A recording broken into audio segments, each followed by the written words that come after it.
What hides in the shadows can shatter even the quietest of towns. Silver Creek learned this the hard way. Early one Sunday morning, hikers stumbled upon a terrifying sight deep in the woods outside the sleepy town of Silver Creek. Detective Mark Logan, famous for his relentless pursuit of justice, was on the scene within the hour. The forest was eerily silent, save for the occasional rustle of leaves. As Logan approached the crime scene, unease crept in. There, slumped against a tree, was a woman in her early 30s.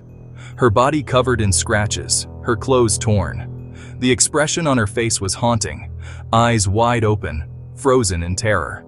Her name was Emily Carter, a local schoolteacher, beloved by the community.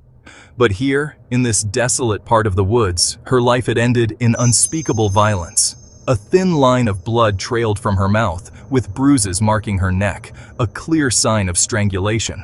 However, there were no defensive wounds or signs of struggle, which meant one thing: she likely knew her killer.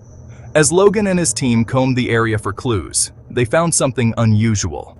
Pieces of torn fabric caught on a nearby branch, and a footprint, half erased by the damp forest floor, leading deeper into the woods. It wasn't much, but it was enough to begin piecing together a timeline. Logan began by investigating Emily's recent activities. Just the day before, she had attended a charity event at the local community center. Witnesses confirmed she had been in good spirits, laughing and chatting with friends. But one name kept coming up: Kyle Reynolds, her ex-boyfriend. Their breakup had been bitter, and despite his best efforts to patch things up, Emily had moved on. Kyle had a reputation in Silver Creek, charming on the surface, but with a volatile temper simmering beneath. He had been possessive during their relationship, often showing up uninvited at Emily's house or calling her repeatedly late at night. He was an obvious suspect, but Logan had been in this game long enough to know that the obvious answer wasn't always the correct one.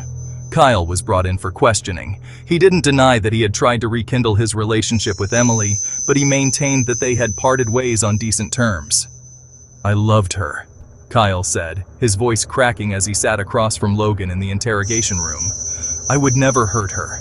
I didn't even see her yesterday. I was at home." It was a flimsy alibi, but without concrete evidence, Logan couldn't hold him. Still, something about Kyle's demeanor nagged at him. Was it grief or guilt? The next day, Logan received a tip from a local shop owner. A man had come in the night before Emily was killed, looking disheveled, buying rope and duct tape. The description fit Kyle perfectly, but Logan wasn't ready to make the arrest. He needed more. Forensics came back with a breakthrough. The fabric found at the scene matched a jacket Kyle was known to wear, and traces of Emily's blood were found on it. Logan moved quickly, preparing to bring Kyle in, confident that the case was nearly closed. But then, a new piece of evidence surfaced, one that flipped the investigation on its head. Logan's team uncovered a series of text messages from Emily's phone, sent to an unknown number the night of her death. The messages were frantic, pleading for help, and the recipient's replies were chillingly calm. "I'm coming for you. I know what you did." It wasn't Kyle.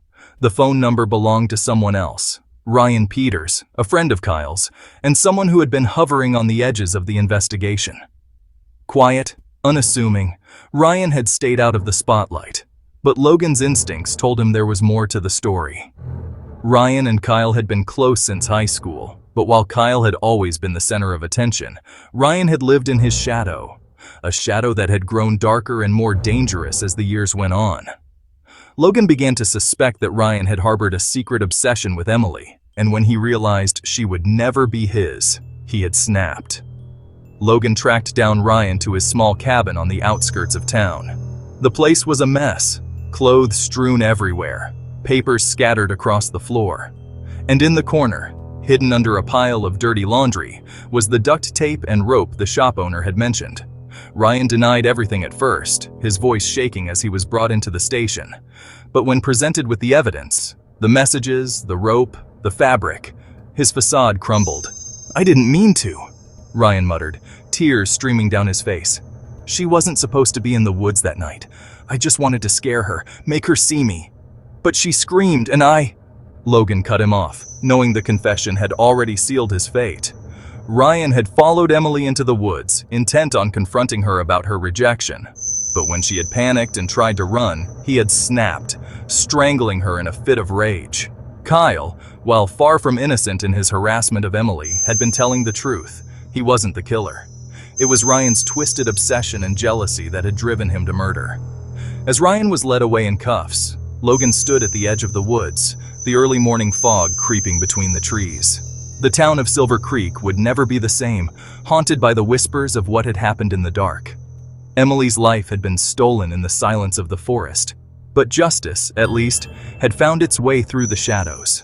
Make sure to subscribe to the channel, press the bell icon, and like the video.